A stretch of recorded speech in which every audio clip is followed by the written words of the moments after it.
Jēl, bļaļ, kā es sapisos, bļaļ, mana pārbūve ir jāpārtaisa.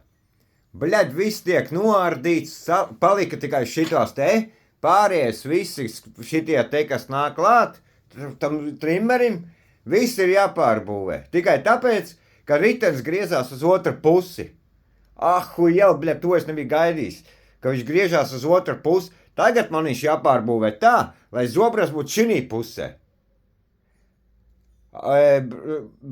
Bremži tiem nahuji būs, tie būs visi adoptēti, tie nahuja sūdi, bļaļ, zobrats tiks piemetināts pie riteņa, lai grieztu visu riteni. Ja nē, tagad viņš ies uz bremzes, jo es izmeklējos Danzi, nevienam Danzim pat nav, ka viņus var pārbūvēt. Un tad es beigās iztukoju, ka šitādā veidā. Es viņu mēģināšu tādā būt. Viss rāmis tika rekur nofleksēts, bļaļ. Viss tagad tiks pa detaļām savādāk taisīts. Tagad man jāpārtais tā, lai man visu būtu šinī pusē.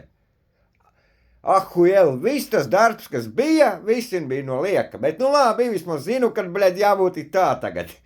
Es tā negaidīju, griežu riteni, visi kulē, kā es vakar piedarbināju.